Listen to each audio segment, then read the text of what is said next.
Good morning, and thank you all for being here. This is the DAO's regular weekly community press conference. We have a special topic today, and that topic is don't shoot your guns in the air to celebrate.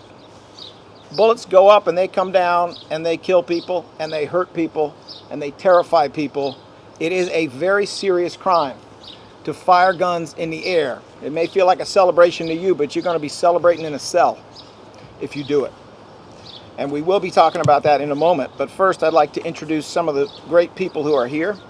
We have with us First Assistant Carolyn Temin. We have John Stanford, who is the first Deputy Police Commissioner for the Philadelphia Police Department. Vonda Hairston, who is the Chief of Court Operations for the Philadelphia Sheriff's Office, is here.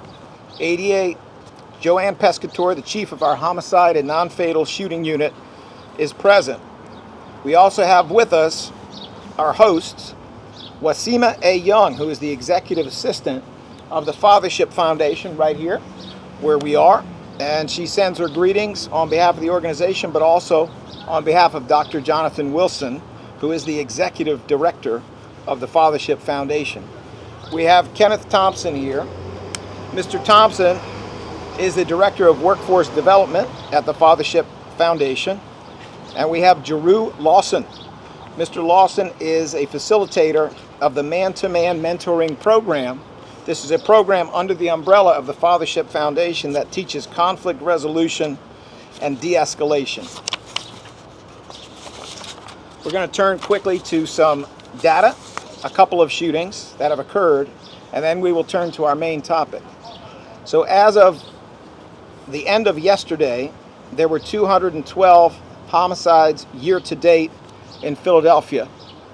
Obviously that is not good news, but there is some positive news. That represents a reduction of 50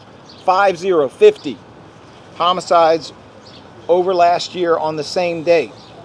There are 212 homicides year to date today. On this day last year, there were 262.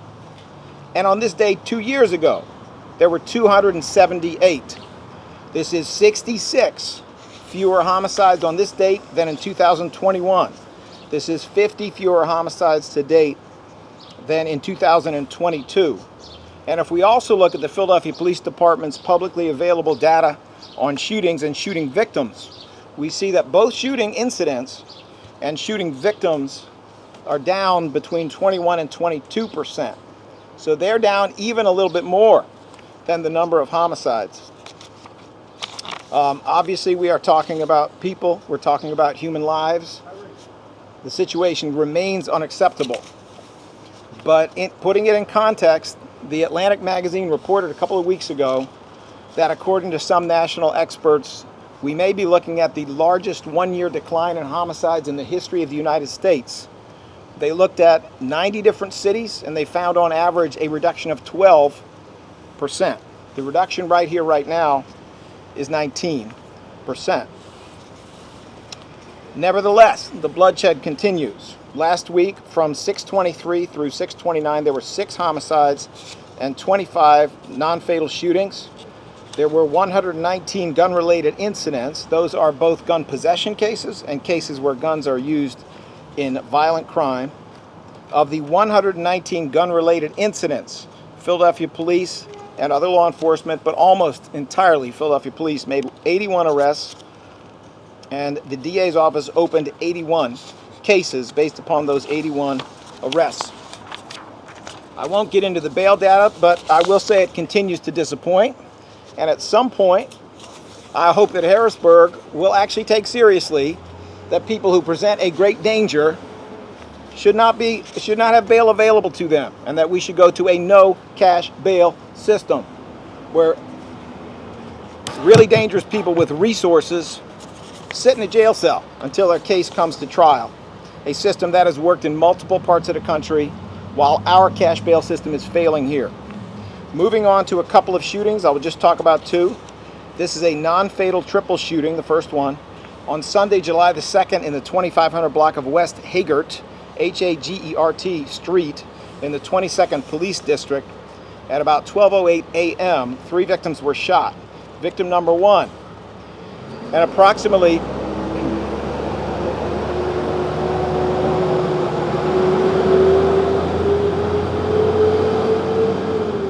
this is a non-fatal triple shooting. Victim number 1, an approximately 14-year-old black male was shot in the right leg.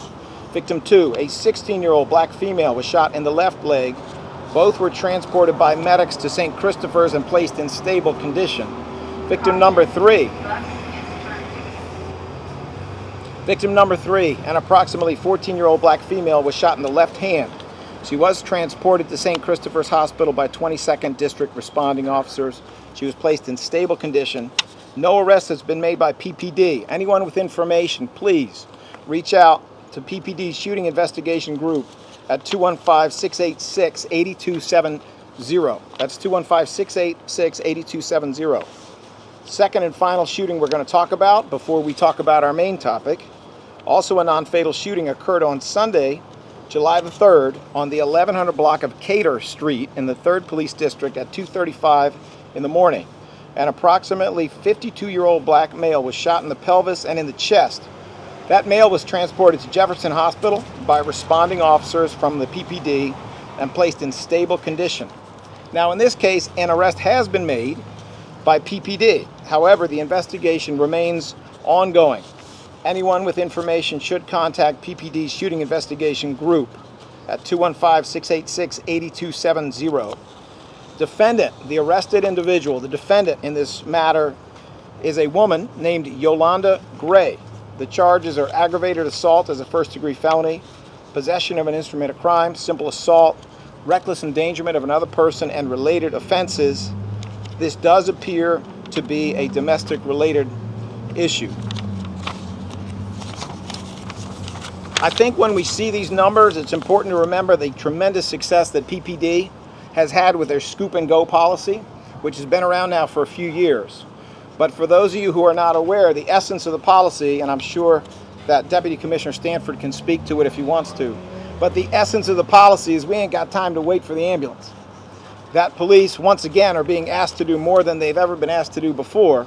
And in this instance, it means that if you are injured, seriously injured, we're going to pick you up, put you in their police car, blood on the seats or not, and they're going to take you directly and immediately for medical care. There is considerable evidence this has saved a lot of lives in Philadelphia, and that is saving a lot of lives elsewhere. And I want to thank PPD for that kind of vision, that kind of willingness to do best practices and change some things that they did in the past, because it has had a tremendous and very important effect. ADA Joanne Pescator will be available to answer questions regarding the shootings mentioned above or other shootings during the Q&A. All right, we are here more than anything today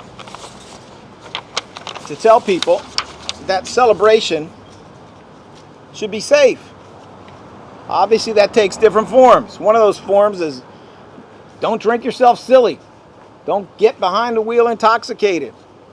Don't do stupid. That stuff is obvious. But more specifically, this city has a very sad history of people who either on New Year's Eve or around the 4th of July or on some other holiday think it's a good time to take their guns and fire them in the air. Please do not do this. Please do not do this. A lot of you will be caught.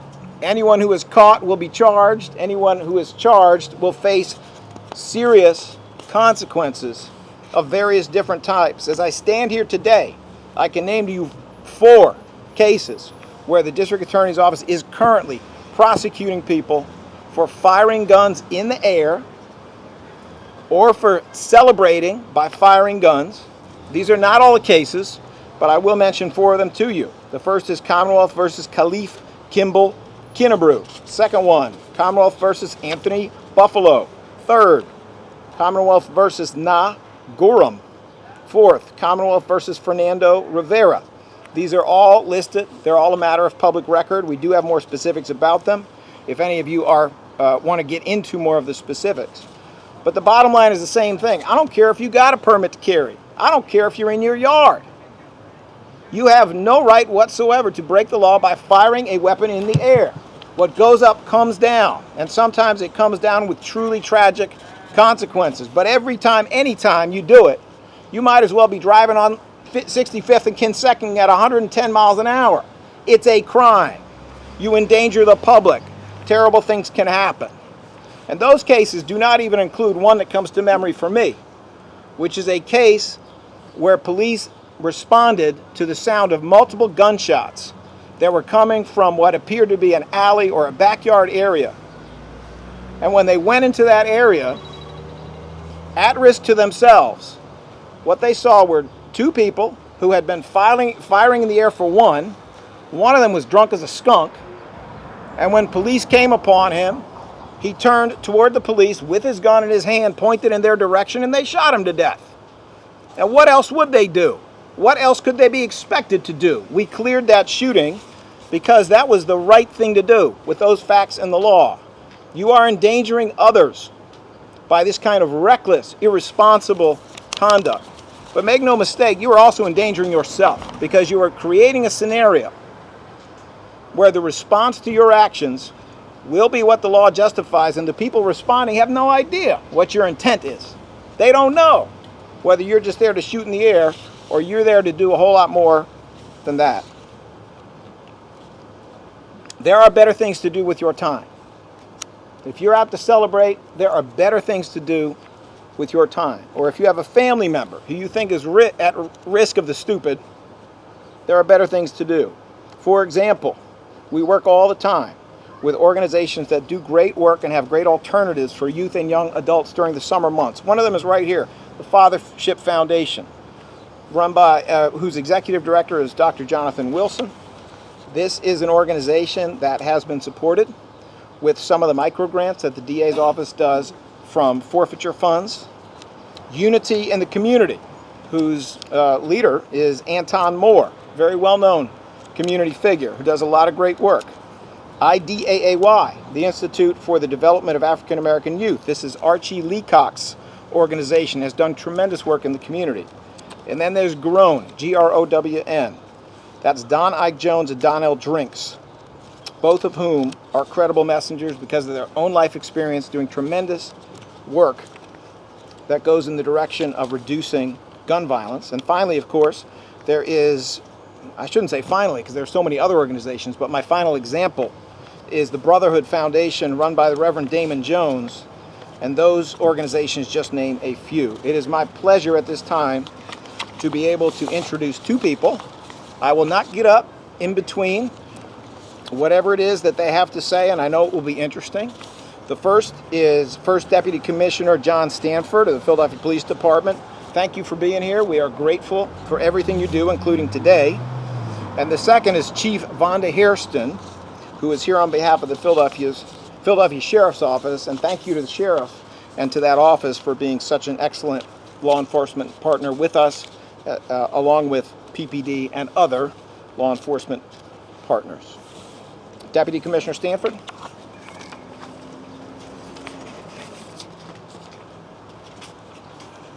Good morning. Thank you, Mr. DA. The 4th of July is a time for unity, patriotism, and coming together as a nation. However, the reckless act of shooting firearms into the air poses a severe threat to public safety, and it undermines the spirit of this cherished holiday. Incidents of celebratory gunfire have resulted in injuries, property damage, and even loss of life. As we celebrate this 4th of July, it is imperative that we prioritize the safety and well-being of residents and visitors to this city, and we are fully committed to doing just that. Therefore, our department will have increased staffing during the 4th of July holiday. Officers will be deployed for large-scale events taking place across the city, as well as maintaining coverage of our neighborhoods throughout the city. In addition to their duties, they will be tasked with identifying and apprehending individuals engaging in celebratory gunfire. For anyone considering taking part in celebratory gunfire, please understand that you will be arrested. That type of reckless behavior cannot go unnoticed or unpunished. We will utilize every available resource to identify and arrest individuals who engage in this dangerous activity. These careless actions have an impact on innocent bystanders, families, and our communities as a whole. So let us celebrate this holiday responsibly and respectfully. Philadelphia is the birthplace of America, and our city is known for its resilience, its unity, and its pride. Together we can make this 4th of July an occasion to remember for all the right reasons. So let's have a fun, safe, and a joyous July 4th holiday. Thank you.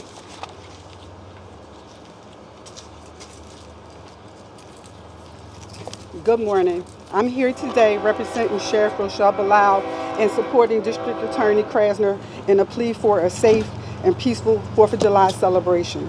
We stand together once again asking that guns be put down. We are aware that what goes up must come down. And when guns are discharged into the air, they have no assigned destination. So we are pleading with any and everyone who believes this is a fun and okay thing to do to refrain from doing it, not just tomorrow, but every day. The citizens of Philadelphia deserve to celebrate and live their lives without the fear of getting hurt. Thank you.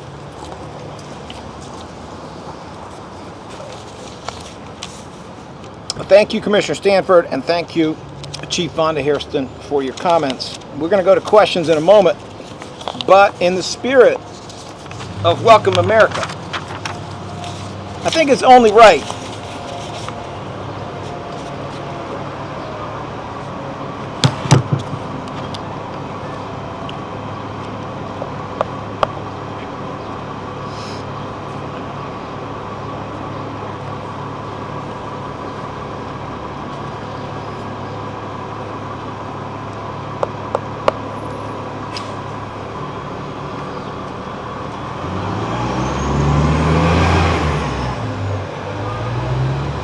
So in the spirit of Welcome America, I think it's only right to share this with you. And it may explain why I need to keep my day job. Yosemite Sam goes to the slam. Shoot at the sun, you'll be the locked up one. Shoot at the moon, you'll be locked up soon. Please, whatever you do, please, put the guns down. There is nothing about celebration that involves pointing a gun in the air and pulling the trigger. Nothing about it. And I'd rather not have to tell you that my way after the PPD arrest you.